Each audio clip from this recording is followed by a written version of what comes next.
It's in you. You possess the power.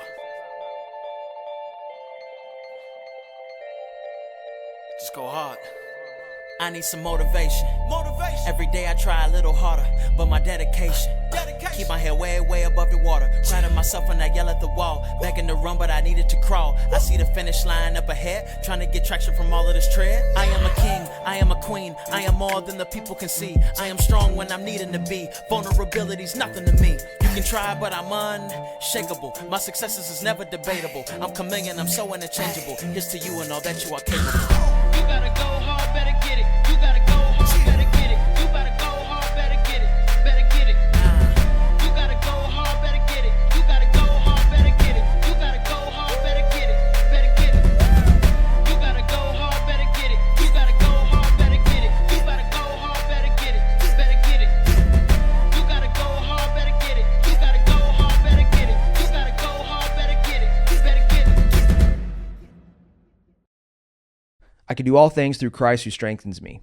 Philippians 4:13. Ladies and gentlemen, welcome back. Guys, gals, what's up? Great to have you guys on. This is the show where we help you guys step up and be the leader in your life. In your business, it's all designed to help you, equip you with the strategies and the tactics that you need to take not just yourself to victory, but your entire team. So if you guys have been tuned in for any sort of time, you know I like to bring guests on that have amazing transformations and then also like personal transformations, but then also who are skilled. Like they have the ability to help you guys in an industry where they can help you guys succeed in yours.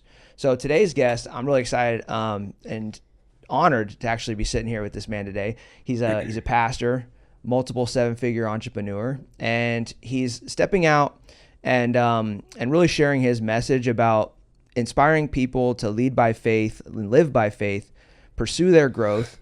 And what I'm picking up on, actually, as I get to know him more and more, is that this guy is very good at finding your purpose in life, like aligning yourself to what is your passion, the things that you're passionate about, and being in alignment. You know, I think a lot of people, both of us, we were just talking before this, have kind of a turnaround story. And when people are living in that chaos and that destruction in their life, it's because they're out of alignment. Mm-hmm. And in the brief time that I've gotten to know Cody, he's a guy that not only got out of that chaos, but got himself centered, found his purpose, found his direction, and man, he is starting to take off. And so you guys got to get to know today's guest, and I'm excited to introduce Cody Sechelski. Close enough. Sechelski. Sechelski. Hey, he's a work in progress. Sorry, man. That's like, I'm like, I nail the names 90% of the time of the show, but I got ahead of myself on that one. You're good, bro. Sechelski. You're good. No, names are important, man, because when I was a infantry officer, my name's Jeremiah, so people would call me Jerry, Jay, and I had a leader one time tell me, he's like, do you go by Jerry or Jay? And I was like, Jeremiah, or I was like, it doesn't really matter, sir, whatever you want to say. He's like, no, it matters. It's your name. And I think people should stand up for their name, and if somebody messes it up, you got to correct them. So please correct me, and let's make sure we get it right for the audience. Sechelski. Oh, yeah, bro. There you go. All right, brother. Well, hey, let's dive into today's show. I'm excited to bring you in. You and me both, brother. Share your message. Mm-hmm. And I want to kick this off. We're going to get into to actually tell the audience real quick, a little 30,000 overview of some of the things that you've done and what you've accomplished. And then I have some questions for you that I want to dive into. Awesome. Well, I had a degree in, before 2010, a degree in breaking the law. Was an expert at that.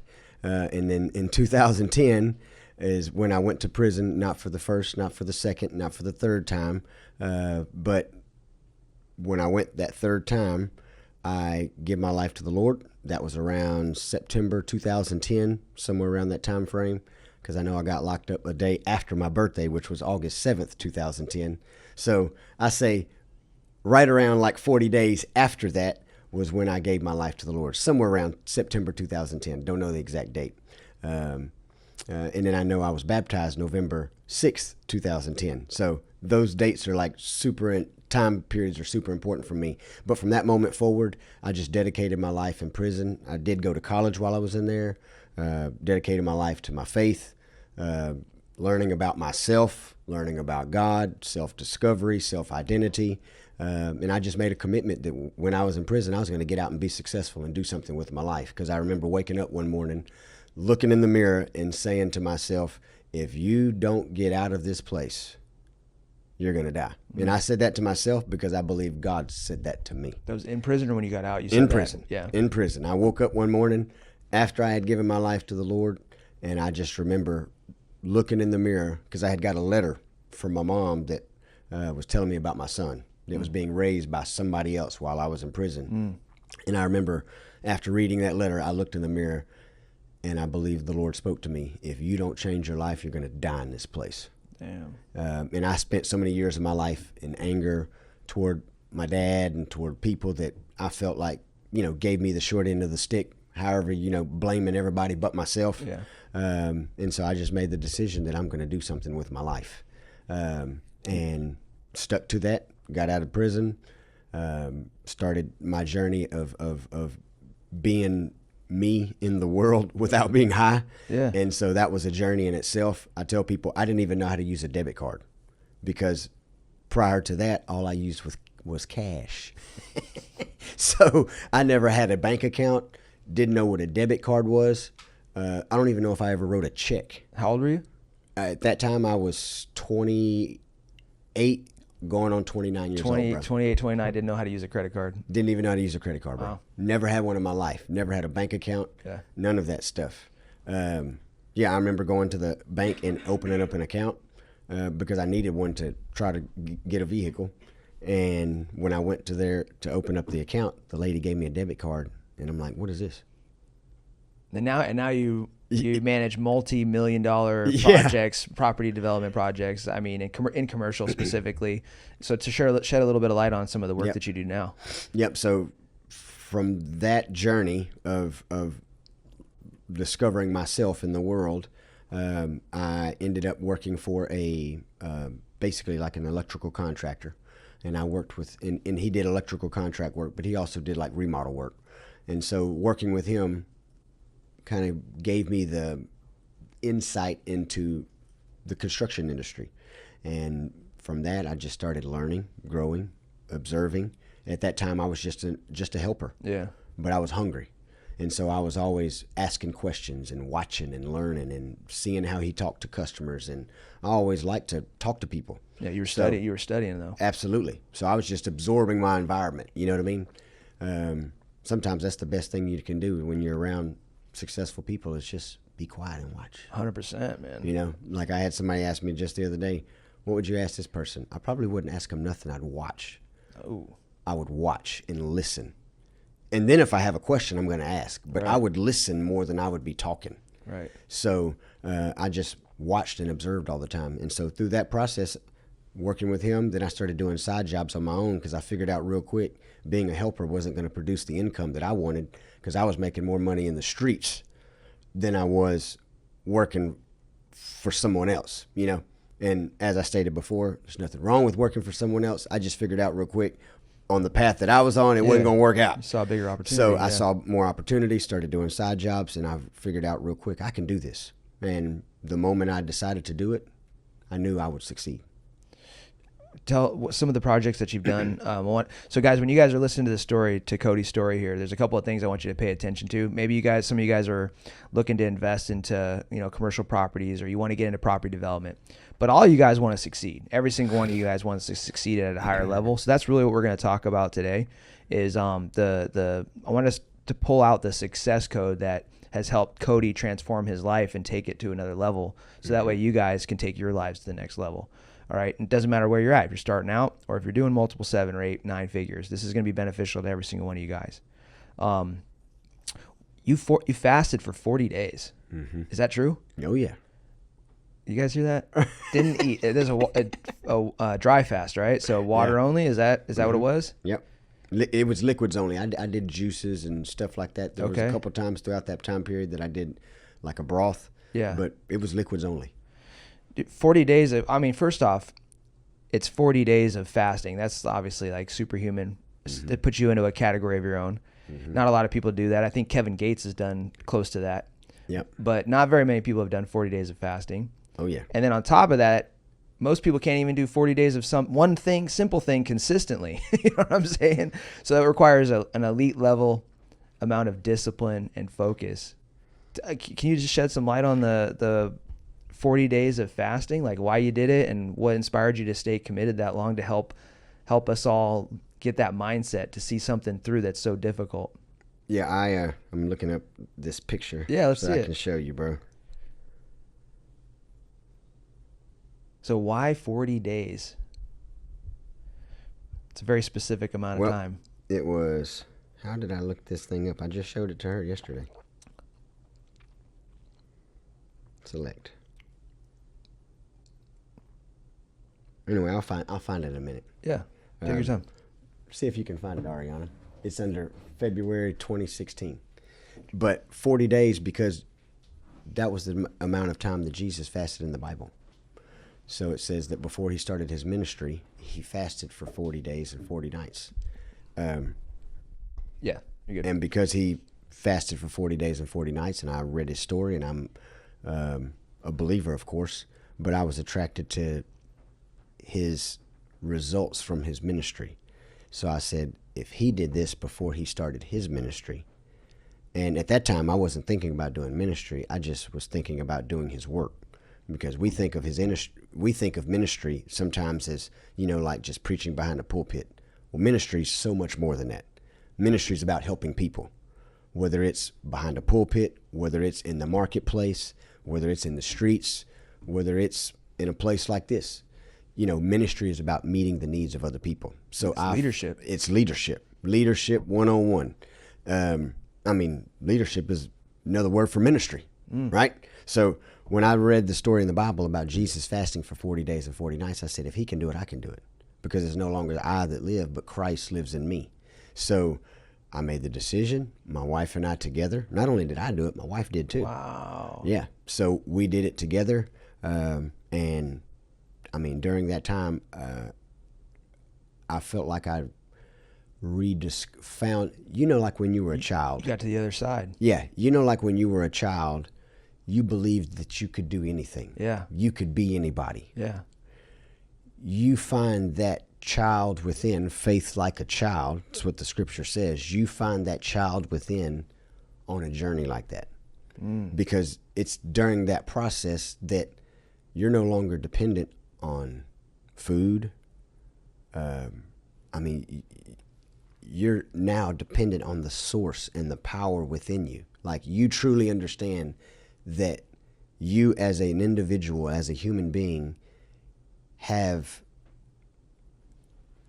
you understand the power of the Spirit. I don't know how else to say it. 100%. Yeah, you realize because that now, what's driving you through life is an energy. It's not your body. Yes. It's not your mind. It's a force that's inside of you. Yes, and like when you get hungry, you think about the Word. You think about the Lord. You think about yourself. You constantly renew your mind to that spirit within, and that's what gives you the strength and the power. And also being able to hear that voice, because I got halfway through the fast. I was sharing this story the other day. I got halfway through the fast and I thought, I'm not going to make it. Like, I couldn't even get out of bed. Yeah. Like my wife kept eating broth. I just went to water only. And I couldn't even hardly walk, bro. And I was like, Lord, something's got to happen. And he reminded me of a story about John the Baptist in the Bible, that John the Baptist lived off curds and honey. Curds is like a type of root and honey. And so I slowly, almost like waddled myself to the kitchen from my bedroom at that time and put a drop of honey on my tongue. And bro, it was like spiritual ecstasy. Whoa. Like I bet. The honey, like, I was literally spiritually high. The moment it touched my tongue, I'm like, Yeah. You know what I mean? Like, yeah. Like, it was super powerful. Yeah. And from that moment forward, that led me out to the rest of my fast and my journey, and that was transformative, bro. That fast helped me discover myself, my own self-identity, helping me understand that the Creator is within. And it helped me understand the power of your words. Life and death is in the tongue. And number 3, it helped me understand, like, during that journey, the Lord gave me the revelation of how he wants his people to prosper. Like there's too many people that aren't living to their full potential and being able to utilize God's resources in the planet to make the world a better place. So those 3 things were the 3 things that I got out of that fast that I now live by today. And I think that was like a foundation that God was building for me at that time to help me be where I am today. That's so powerful, man. I want to unpack it for a second because a lot of my viewers, are working on their discipline, their mindset, their faith, and they're all growth minded. They all want to be, and they're all looking for that next little thing that can get them and take them further, And 40 days of fasting is a pretty big jump for somebody that isn't developed yet, Mm-hmm. Did you go right to the 40 days or did you build yourself up? And then I guess it's a 2-part question. So how did you go about that fast? Did you build yourself up? And then for somebody that wants to commit to something extremely, extremely difficult and see the goal through no matter what do you think is the key to seeing that goal through? Those 2 questions there. Yep. Number 1, keep in mind that I was in prison for almost 4 years. And you got it? And I spent that in almost entire 4 years in the Bible. So that was by choice, right? Look, there's a lot of different things you could read, right? Yeah. So you picked up the Bible and just decided. So, and I started out there to answer your question. I spent almost the entire 4 years. Damn. Yeah.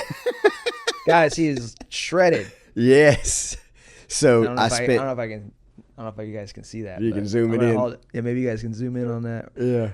But I spent that almost entire 4 years in the scriptures. So I said that to say I spent 4 years developing my faith, building a foundation, knowing who I was, knowing that even before the 40-day fast, I knew who I was. Like, I knew that I was a new creation, right? I was a new person. The old me that was breaking the law that led me to prison, that person was dead. So, like, I knew that. And let's relate that to Jesus' life. Jesus was 30 years old before he fasted for 40 days and 40 nights. And do you think he was in the scriptures and knew the Father and knew things before he was 30? Absolutely. Like, he already had a foundation, is what I'm trying to say. So I think before you do something big like that, you need to have a foundation. Well, how do you build a foundation? Well, in regards to fasting, I think, number 1, start with a day fast, a 3-day fast, a 7-day fast. Kind of build yourself up. Yeah. Begin to make sure that you have the right habits set in place. With the intention of learning more about yourself. Absolutely. And just to strengthen your willpower, strengthen your mindset, figure out where you crack, all that type of stuff, and figure out who you are at your core. Have you ever read the book, The Law of Success by Napoleon Hill? Yeah. That book's actually a sleeper. It's like a Bible. It's huge. It's like a Bible. It's so good. It's super good. Well, remember the story, what he calls the tramp guy that came into his office. He read Napoleon's little short book. I can't remember what the title of the little short book was, but he read the little short book by Napoleon Hill. He says, I'm going to find this author, and I'm going to get help from this guy. So the tramp guy goes in Napoleon's office. Napoleon listens to the story. Napoleon says in the book, like, I saw the guy, and I'm like, I knew that I couldn't help the guy. And so Napoleon, after listening to his story, he says, sir, I can't help you. And the tramp guy's like, man, he's like bummed out. He's like, but I know somebody in this building that can. And the guy gets excited. Well, for God's sakes, take me to him. Napoleon takes him downstairs, shows him a mirror, tells the tramp guy to stand in front of the mirror and look at himself. Yeah.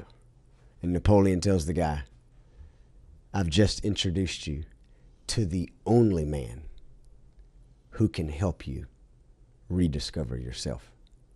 And the guy said tears just came down his face. Man. Like, so stories like that inspire me. 100%. Like when you're fasting, when you're developing yourself, when you're building a business, building a ministry, when you're trying to build your marriage, whatever it is you're trying to accomplish, the only person that you need to know that can do this outside of God, which I think sometimes as humans, we forget that God doesn't do everything. No. He only does what you allow It's like him to him do. plus you is enough. Yes, not you got to be just a him. co-laborer with God. Yeah. You don't work with God, It's a done he ain't with, going to work it's a done with you. with you strategy. It's Yes, not done for you. you know what I Yeah. mean? Like God says clearly he don't like lazy people. Yeah. You know, so you have a job. But I think discovering yourself is the greatest work you can ever do. Anytime I get frustrated or bothered by my environment or people around me, because it's not if, it's when. That will happen. Right. What I do, instead of trying to play the blame game or be the angry little man that I used to be, right? Personal development, bro. Yeah. Read, learn, listen to podcasts, write, do things to build yourself. And you'll notice through building yourself, you change everything within you and around you. Really, that answers both the questions there. It's like how do you go about seeing something difficult through, and then how do you stick to it? And it's to build yourself up, know yourself, but keep applying and pull out the lessons. And I like to tell people that the bottom isn't designed to break you. Like, you're not supposed to get broken down and destroyed at the bottom. It's designed to build you.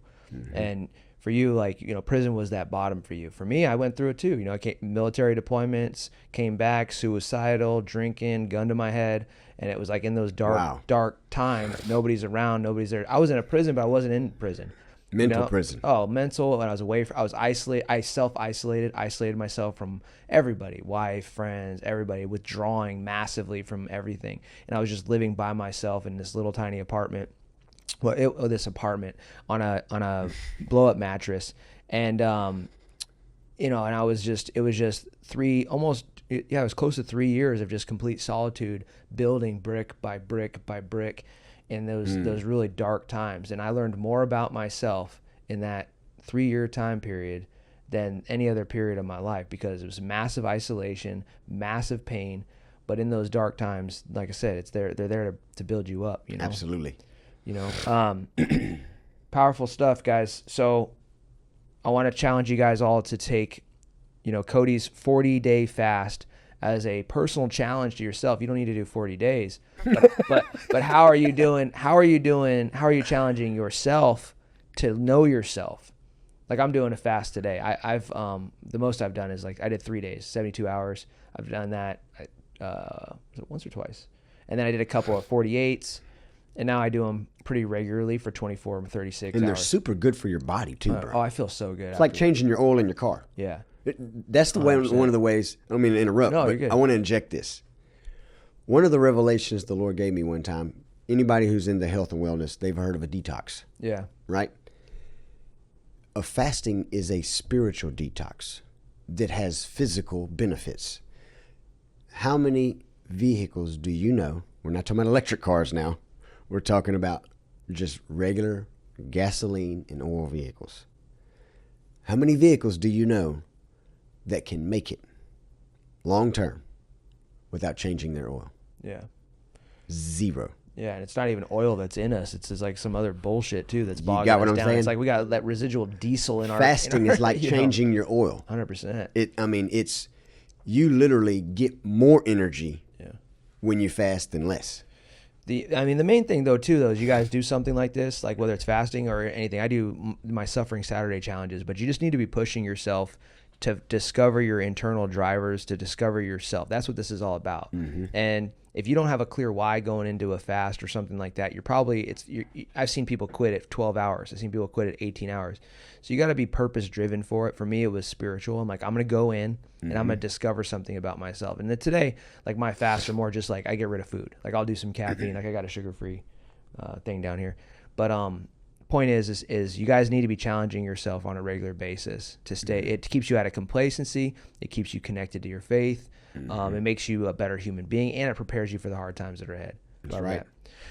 So, dude, let's get into your story, because I wanted to give them some gifts of the mindset that you have for that 40-day fast. But you went to prison for 4 years, and so before you were this success-driven, growth-minded, faith-driven individual. Before what led you to get into prison? It was drug charges, is that right? Yes, sir. So tell me what happened. Like, how'd you get into prison, and then tell me about turning your life around. So basically, grew up in ended up being a broken home. You know, I had, and let me say it, first and foremost, I want to honor my parents for at least putting a roof over my head. And I had a great mom. Yeah. And great dad. They were great parents in regards to they gave me the best that they had. Yeah, our parents do the best they could with what they knew, even if they didn't really have the information, the resources available, you know? So, but when I was, I don't know, 12 or 13, somewhere around that area, my dad ended up getting another lady pregnant, and that ended up causing a divorce between my mom and dad. And that whole situation just ended up getting, my dad was already heavy on alcohol. That situation ended up getting my mom and myself on drugs and alcohol. Over time, more drugs and alcohol. That's when I started messing with all types of drugs, whether it was marijuana, whether it was pills, ecstasy, meth, but all of my drug charges ended up being for meth, crystal meth, methamphetamines, possession, delivery of a controlled substance. I did in Texas. Yeah. Okay. Yep. And from that, I did almost 8 years in prison through all of my, time. You went 3 times. You said, through all of my times of incarceration, almost 8 years, basically from the time I was 18 to the time I was 25. So I don't think I was ever out longer than a year during that time period. I mean, it was get high, go to prison, be out for a short period of time, do it again, go to prison. Yeah, and those years build you. Absolutely. That's like who you're starting to become, the person that you're going to be for life between 18 and 25. Yep. Well, that's what I did from 18 to 25 was drugs, prison, and more time in prison than it was anything. Yeah. So, and Scripture says in everything give thanks. So I remember when I was in prison that third time, I said, Lord, I thank you that I'm here right now. I thank you that I'm sober. I thank you that you've put me in a place where you can get my attention. You've taken me out of the familiar, what I was familiar with, and put me in a place where you could slap me and get my attention. Yeah. Right? So that was kind of my journey that led me to prison. And learned gratitude. And learned gratitude. And once I got to prison, as I stated before in the introduction, that's where I grew my roots and my foundation and my faith.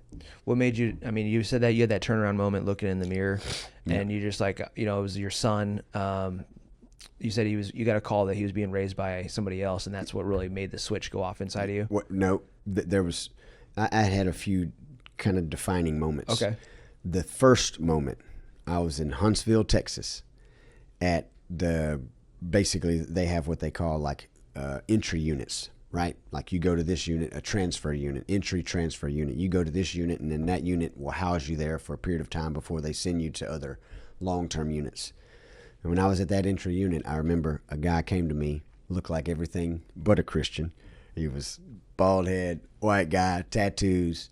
He had been in the Aryan Brotherhood, gang or Aryan Circle, whatever it was. He was some type of brotherhood. And so when he came up to me, I'm like, this is my third time to prison. I already know the ropes, know the game. I'm like, I don't want to have, when he's walking up to me, I'm like, I don't want to hear nothing this dude has to say. I just want to be left alone. Because I had just got a letter from my mom that was about my son and about, basically him being raised with his mom's parents, which would be my son's grandparents. Okay. And so he was in a good place, but just reading that was like, drugs are never people's problems. Drugs are what people use to cope with their problems. Yeah. So my problem was I was angry at my dad for what he did to our family. And I carry that anger around from basically whenever it was, 12, 13 to 25. And so when I read that letter, I remember reading that letter and the Lord speaking to me, you have become everything your dad was, but worse. At least he was able to put a roof over your head. Now, you talking about being punched in the gut. 100%. That was a gut punch. And at that moment, I still had tears in my eyes from the letter when this guy's walking up to me. So you can think what's going on in my mind, like, if this guy says something to me that I don't want to hear, I'm ready to boot this guy up, you know? Yeah. Or at least attempt to, because he's a big guy, Yeah. Yeah. But ended up being super cool guy. The guy walks up to me. I can still remember it. I was in prison. They label the buildings E, A, B, C, D, E, F. That's how they label the buildings. I was in E2, E building, second unit, 36T. That means E2, 36 top. I was on the 36 bunk in the second unit in Echo Dorm on top bunk. I still remember. And this dude walks up to me and he's like, little brother. And the moment words came out of his mouth, he ain't even talked about Jesus yet. And I just start crying even more. And the guy, he says, little brother, can I pray for you? And in that moment, it was like everything within me. I didn't shout it out loud because there's guys everywhere around me. But in the moment within, I'm shouting to the rooftop, yes. Because it was just like his kindness, his gentleness, his care to really just genuinely want to pray with me. Yeah. Hit me. And in that moment, just like Acts chapter 9, Paul had a moment where scales fell off his eyes. In that moment, scales fell off my eyes and he prayed with me and I accepted the Lord right there. That's powerful, man, because a lot of, you know what, that story reminds me of I mean, he basically, he's almost like the gentle giant, right? You know, that's kind of how I looked at it when you're telling the story. He basically, in one way or the other, asked you if you were okay, and then he helped you be okay. And with men specifically, dude, I was talking about this the other day. People don't go around asking men if they're okay. Mm-hmm. You know, women, like, this isn't a bash on women or anything, but men specifically, like, when's the last time you saw another guy go up to their guy and just ask him how he's really doing? Mm-hmm. Or women doing that to men. Like, it doesn't really happen. Mm-hmm. And it's not like we want, I'm not trying to say that we want everybody to checking on us and shit.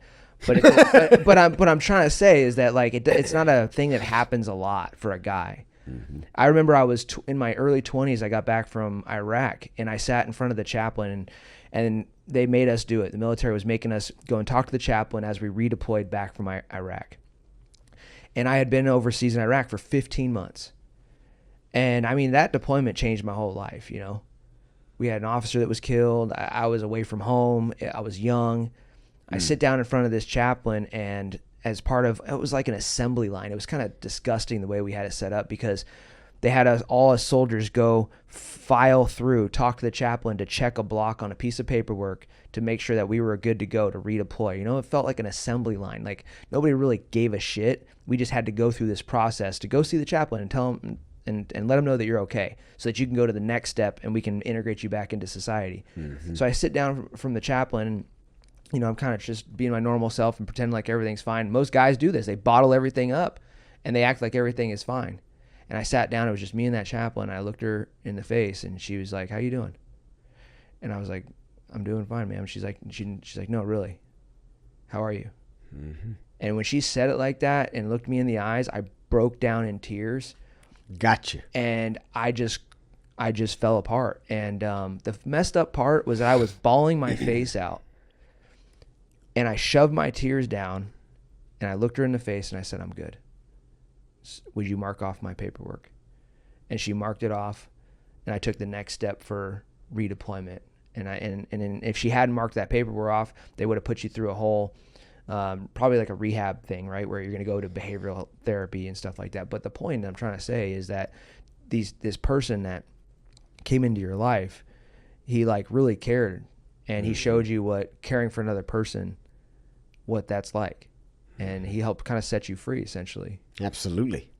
Yeah. Because from that moment forward, I never looked back, bro.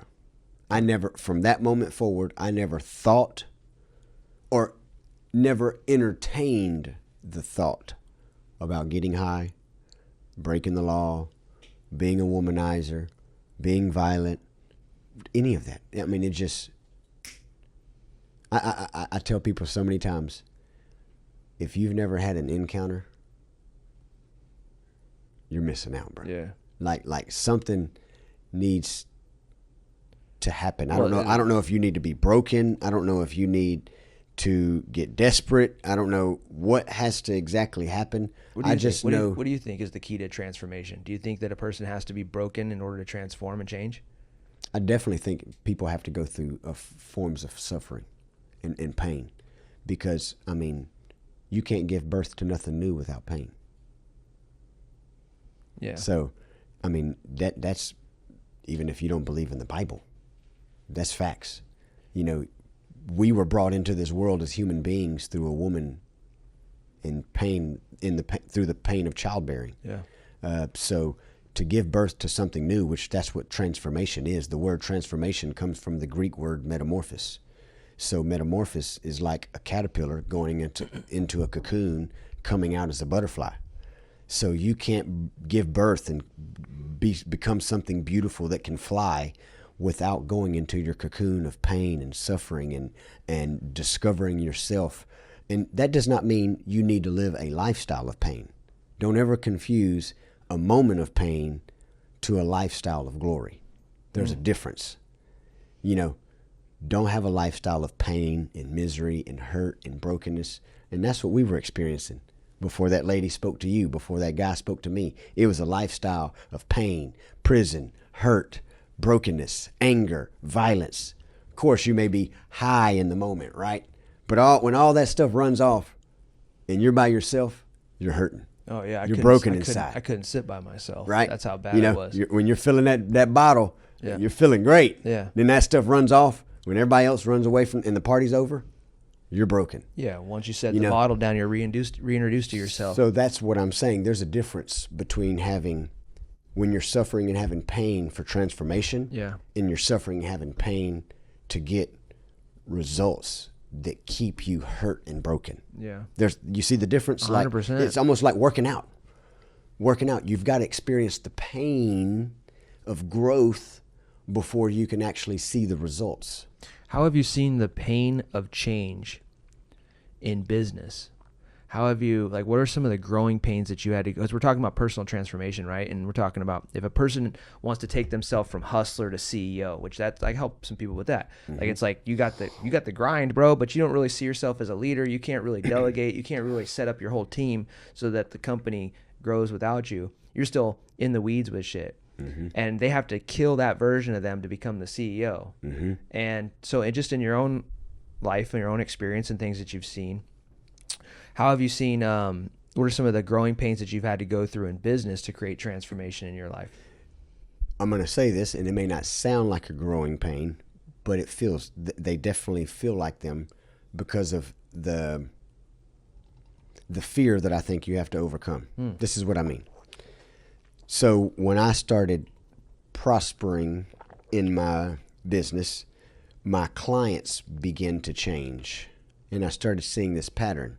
When I first started, I was dealing with clients or customers that, you know, all they were looking for is a $5,000 or $10,000 contractor, right? Yep. And as long as I stayed fishing in that pool of customers, that's all you ever get.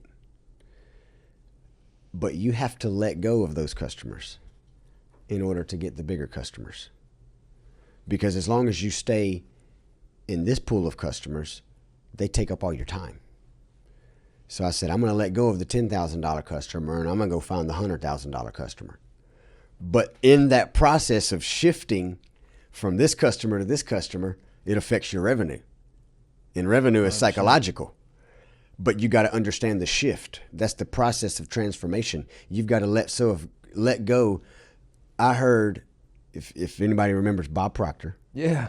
Bobby, that was my boy. Yeah. I used to listen to his stuff about conscious and subconscious mind. Learned a lot from that guy. But he said he defined suffering in a way that I have never forgotten. Suffering is letting go of something of a lower degree to attain something of a higher degree. Damn, that's good. Isn't that good? That's good. So you got to let go of the lower things. And not to say the lower, if you want more, you have to let go. If you're comfortable and complacent and you don't want to grow, then keep the $10,000 client. But if you want to grow, you're going to have to let go of that. And you're going to have to go through the suffering of figuring out what you got to do, because to meet a $10,000 client's needs is a completely different ballgame to meeting a $1 million client's needs. Yeah, 100%. They have completely different needs, completely different attitudes. Different pain problems. You got what I'm saying? Yeah. So letting go of that to attain this, it's a process, bro. And it can be painful at times because you don't know how it's going to work out. But this is the beauty that I've learned. You don't have to know how it's going to work out. You just have to believe that it will. Yeah, you have to have faith. You got to have faith. If you That's it. And then the path illuminates as you walk it. Yeah. As you make the Faith with decision. action. Right. With action. If you don't have action, faith without works is dead. 100%. So that's powerful. I mean, he hit me in a lot of levels right there. I mean, I can relate to that in so many ways. So as you're going through, let's say, transformation, right? Listen up, guys. When you are growing, this applies to your personal life and to your business. The good are going to come up with you and the bad are going to go away, essentially. Like, and not to say that everybody that you're surrounded with at the current level is bad, but we're talking about growing to a new level. The bad are going to go down and away, and the good are going to come up with you. You're going to transcend. So when you're going through this evolution, what I notice with a lot of people in their business and their personal life, they start to stretch.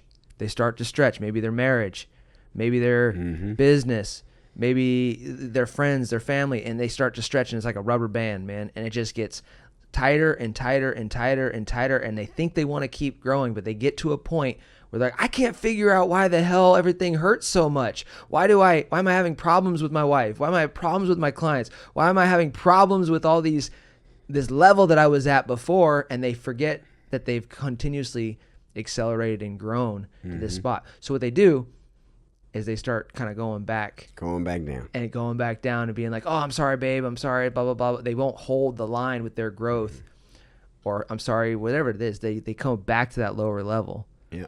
So what do you say to that person that's trying to push, trying to stretch, that maybe feels like they're reaching back down to bring up the wrong people, and they're not really sure if they're reaching down to help the wrong people or if they're trying to pull up the right people? What do you say to that person that's in that inner conflict of trying to grow to the next level but keeps getting pulled down to the lower one? Yeah, I am real big on, and it's not just me, it's laws of success. Uh-huh. You've got to have a vision. If you don't have a vision and know where you're going, and only you can define that. Right. Not your wife, not your kids, not your baby sister, cousin Tracy. Yeah. None of them. It has to be from you. So if you don't have a vision, the only reason you're going to come back down is because you don't see where you're going. Damn, that's good. That's good. But if you've got a vision, why are you looking back? Yeah. Why are you letting somebody else bring you down? Because if you see where you're going, you're going.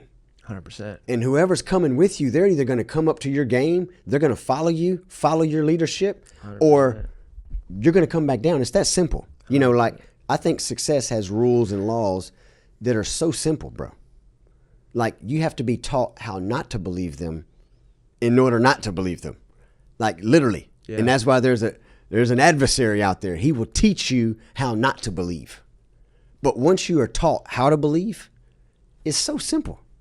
Have a vision, run toward it, set goals, be committed, be disciplined. Don't take no for an answer. Yeah. Do whatever it takes, persevere, break through, go through the pain.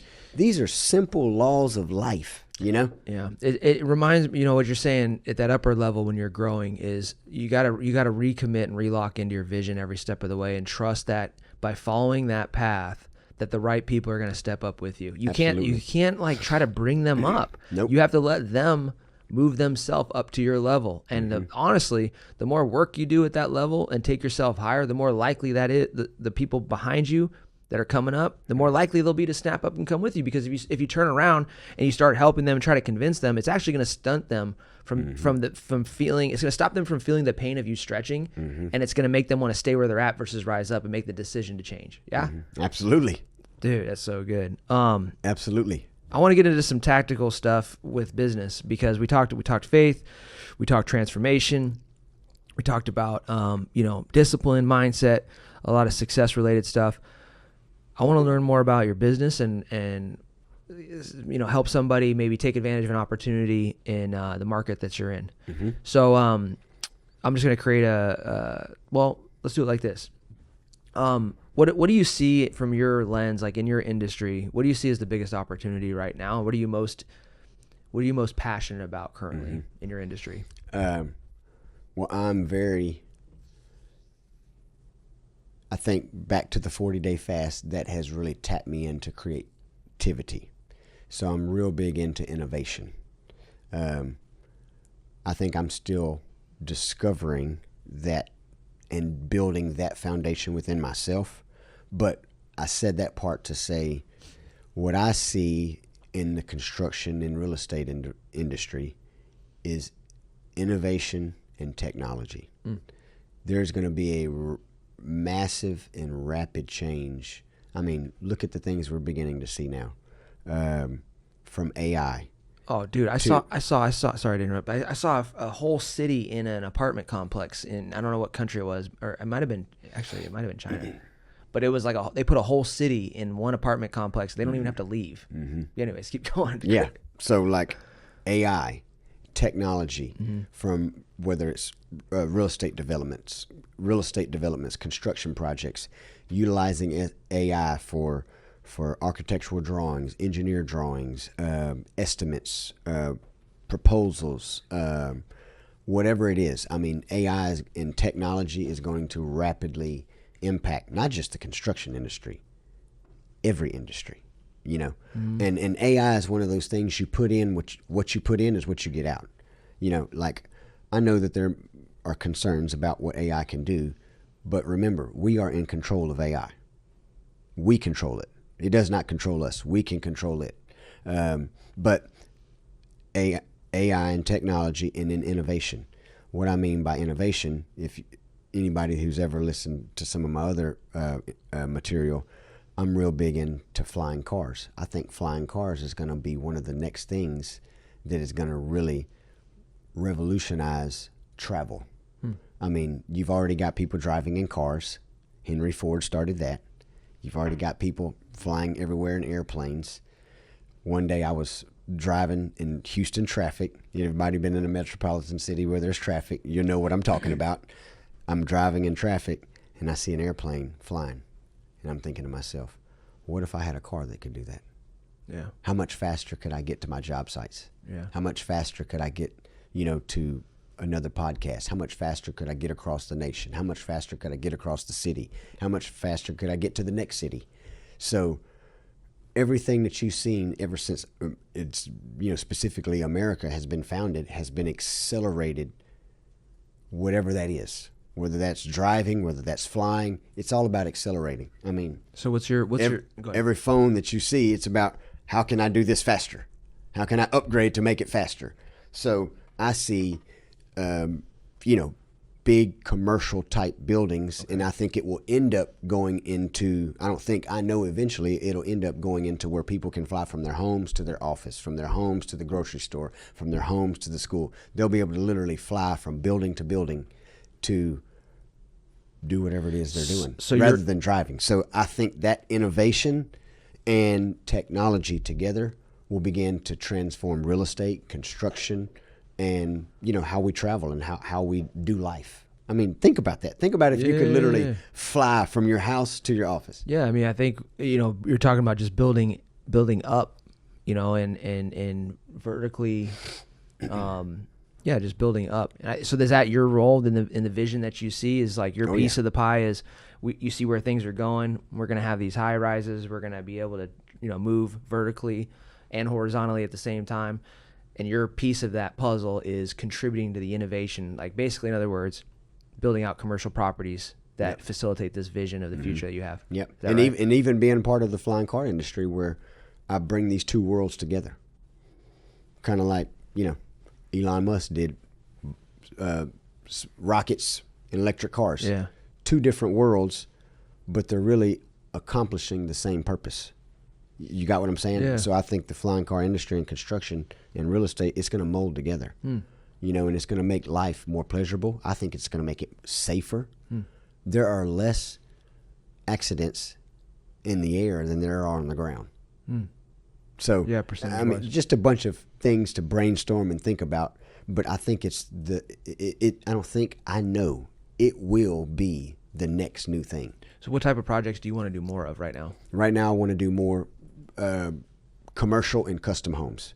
So whether that's a high-end custom home for, someone who wants a custom home, and then high-end commercial, whether that be shopping malls, strip centers, multifamilies, condos, high-rises, office space. I'll even venture off into the medical or schools, medical space schools, commercial. I mean, think about when you go down to a metropolitan city. What do you see? Those are the types of projects we want to be a part of. We want to basically develop communities. Yeah, like when you So drive into whatever- Miami, the first thing you see is all the high rises. Yeah, whatever you see is what we are doing and want to continue to do and expand. Like Okay. we want to make the communities that we do projects in safer, more efficient. We want to create jobs. We want to create opportunities. We want to give clients great experiences. Because in the contracting construction world, man, experience for a client is everything. Because how many contractors are there out there? A bunch. So you've got to find what it is that differentiates you from the next person. Yeah. And the next person may be able to build a building just as good as you. Yeah. But what can set you apart is your passion, your enthusiasm, your energy, Your values. Your energy and your values that let that client know that I want to do business with this company. 100%. You know what I mean? Yeah, 100%. What cities are you in currently? We're in the Houston. We've really been in the Texas Triangle: Houston, Dallas, San Antonio, Austin. But we have done a lot at this point in the Houston area per se, and kind of the surrounding region. Where are you looking to expand to? Which Those three areas at the moment are what we are dialed in on. But that's another reason why I'm on podcasts like this, is because we're looking to grow and expand in any type of metropolitan okay.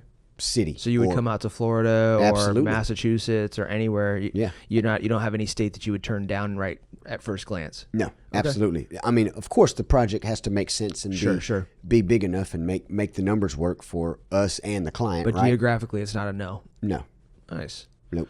I think one of the biggest things that separates you from others in your industry is that you're firm and loud about your values. You're firm and loud about your faith. You own your story. Mm-hmm. And I think that when you have that type of leader, it's very attractive. Mm-hmm. Like I don't like to do.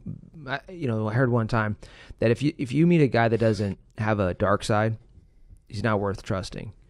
Because it's like people hide their dark side all the time. Mm-hmm. And it's like, I want to know, who were you at your worst, bro? If you can't be forthcoming and tell me what that was like, it means you can hide shit. It means you're not an honest person. I don't know if I want to actually do work with you or business with you, Mm-hmm. So I think that really works to your favor. Absolutely. You own the troubled upbringing, prison. You're just fully transparent, authentic. I think that's going to bring in some high quality people into your business as you keep building. Absolutely, because everybody, like you said, whether they want to share it or not, has a dark side. Yeah. Or something that they've been through. 100%. And if they, even the people that don't want to, like some people have been raised very well, right? But even then, even when you go out and venture off on your own, you still have to discover yourself, no matter who you are. What does that look like? What are some things that a person can do outside of fasting and challenging himself to really discover themselves more? What are some things that you have for them? 2, number 1, personal development. You've got to have a committed lifestyle to personal development, reading, learning, conferences, seminars, events. You've got to be committed to growing yourself spiritually, physically, emotionally, financially, socially. What are some principles or some non-negotiables for you, or some routines that you have? Like, is it, I'm going to read personal development every day no matter what? Is it, I'm going to go to a conference every quarter? Like, what personal development strategies do you have to keep yourself growing? I wouldn't say I have like a formula for or a set routine that I follow the last 15 years of my personal development life. Yeah. But I do have this that I can say. Every day, I'm feeding my mind. Okay. every day. That's good. You know, I'm always reading, listening to something, writing, going to conferences. So I'm always finding some way to feed my mind, my spirit every single day. Number 2 thing, this is super important. Environment. You've got to get away from the people that are pulling you down. And sometimes that can be family. Sometimes that can be friends. You've got to, I mean, like the business journey we were talking about, going from the $10,000 client to the $100,000 client to the $1 million client to the $10 million client to the $100 million client. It's the same principles no matter what you're doing. You've got to continue to find people and be around people that are inspiring you. It's like the law that I've heard before. If you're hanging around 5 people that are like you, you need to leave. I like how you're putting that too, because I think a lot of people try to find the right room to go into, and what you just, the way you communicated it, it was less about finding the right room to walk into and more about closing the door on the room you shouldn't be in. Absolutely. Because then by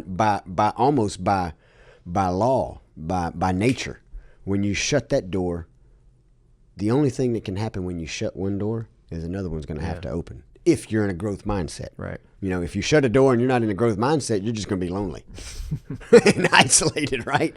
But if you shut that door and you want to continue to grow, the right people are going to show up in your life. And you're going to be excited about it, you know? So environment is super, super important. You can't grow seeds on concrete. You got to put them in the right soil. That's really good. That's really good.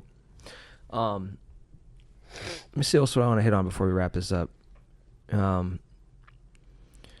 know, I didn't, you talked a little bit about, you know, we've talked a lot about your faith, but you are a pastor. Mm-hmm. And so how do you integrate your faith into your business? Because I think that this is an area where some business leaders struggle. Mm-hmm. I don't know if you've seen that too, but they're faith driven and they don't know whether to bring it into their work or whether not to. You know, do you think it's the right place do you think a business owner should bring their faith into work if they haven't built that business off of their faith? Or do you feel like they should separate the two? Like, what's your stance on faith and business? Oh, yeah. You ready for this? Yeah, let's go. Faith is about life. The whole pie. When you try to separate business, anything, from faith, now you're trying to divide your life. If you're doing that, you're confused. You can't divide the two because faith is about life, whether that's marriage, whether that's relationships, whether that's business, whether that's ministry. It's about life, and your life is a whole pie. Business is a piece of that pie. Marriage is a piece of that pie. Your relationships are a piece of that pie. Your family is a piece of that pie. Your community is a piece of that pie. Your legacy, it's a piece of the pie. It's about life. Jesus came to give life and give it more abundantly. So, you know, people that try to separate that, they're confused. You know, and where I stand on it is the scripture tells me that I'm a king and a priest. So a king means I'm a businessman. A king means I have authority. A king means that I'm ruling something. A king means that I'm owning something. A priest means I'm meeting people's needs. A priest means I'm teaching people. A priest means I'm standing on behalf of the people. All of these things. So I'm a king and a priest. You know, there's a story about a guy in the Bible called Melchizedek in Genesis chapter 14. He's the guy that blesses Abraham.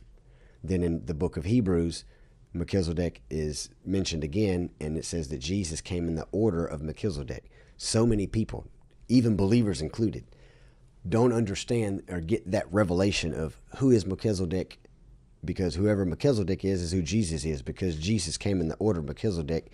And then if you understand that, then you understand Christ in me, the hope of glory. So what Jesus is, I am. So I'm a king and a priest. So I'm supposed to build a business and I'm supposed to run ministries. I'm supposed to do both. I'm supposed to bring both worlds, right? The marketplace and the temple together, because the marketplace and the temple are supposed to be working together to make the city, to make the community a better place. Because the wisdom and all the things that you learn in the temple, what are you supposed to do with it? Keep it in the temple? No, you're supposed to flood the marketplace with it. So that's my philosophy of that. You can't separate the two. When you separate the two, then you have some of the problems that we've discovered now. Yeah. You know, in our politics and government, and you can't separate. They need to be working together. And they need to have leaders that are teaching that to the people, because people are not being taught that. They're confused, man.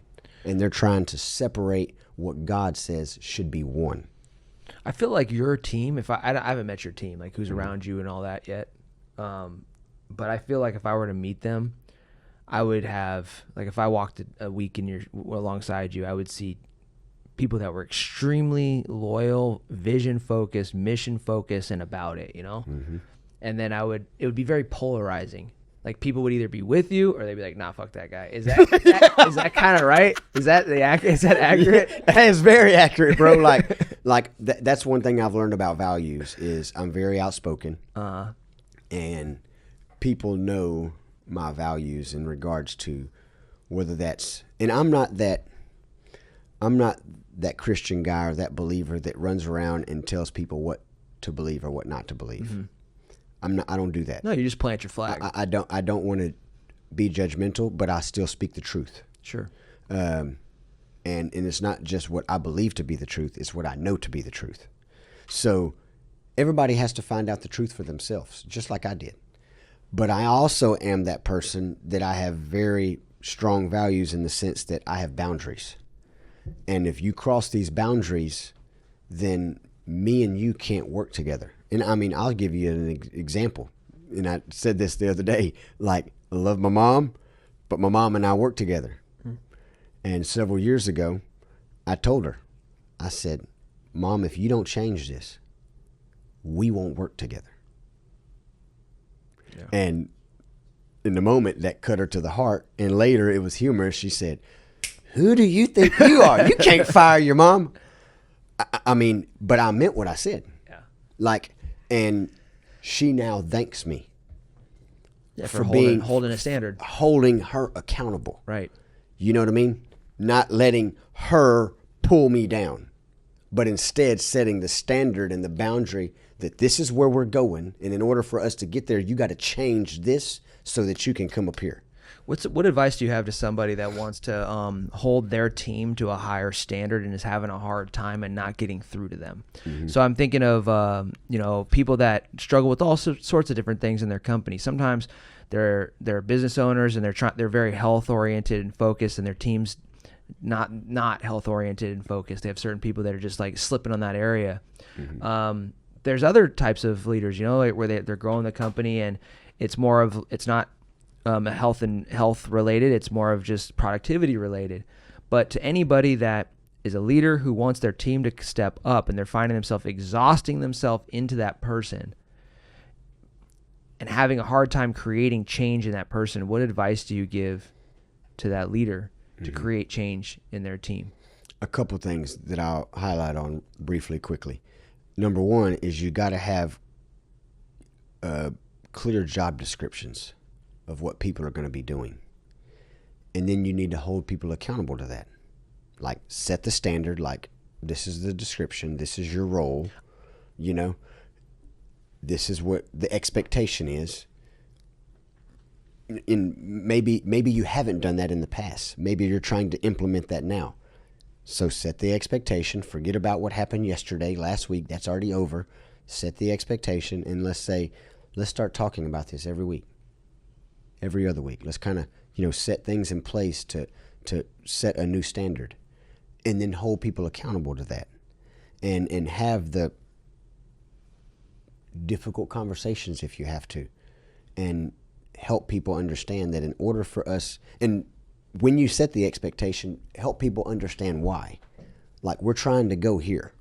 Always bring it back to where we're going. Always bring it back to the vision, so that they understand, and then help them understand that if you do this, you can meet your goals through helping the company get there. So it's not just about the company, but it's also about you. Like help them understand that they they can be rewarded through this. It's the accountability piece, though, that Yeah. I think a lot of people miss.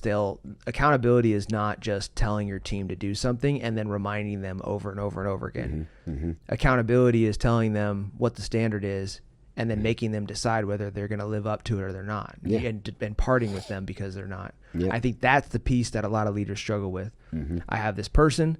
I've told them this is the standard. I'm holding them accountable because I'm telling them what to do, but there's no firm crossroads for that individual, right? Yep. So I think that's really what we need to focus more on as leaders is at that crossroads. And one other thing I would add to that too, you also have to be the example. 100%. Like, this isn't a dictatorship, Right. leadership that we're talking about. When you set those expectations, people need to know that you have expectations for yourself. Yeah. No, it's like a hypothetical dictatorship. Yeah, like they need to know that you're living up to your expectations and your standards and the same standards you're holding them to. You may not have the same job description they do, but you're doing your part too. And when people see you be the leader, not what they hear you talk about. Right. When they see you be the leader, they'll follow you. And if they don't, then you need to be okay with letting them go. That's good, man. Man, I could keep going.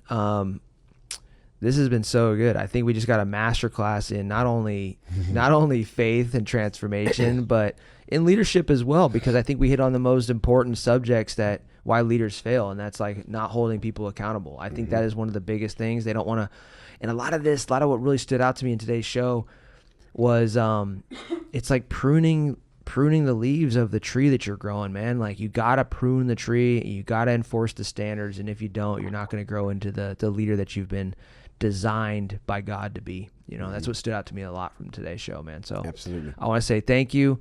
Before we close it up, is there any upcoming projects or anything that you have ahead of you that you want to let the guys know about, or any messages that you want to give them before we close up? Yeah, I mean, really, at this moment, we've got multiple projects that we're working on around the Houston area. But I mean, we are open. Check us out on social media, and we are open to partner, joint venture, acquire businesses.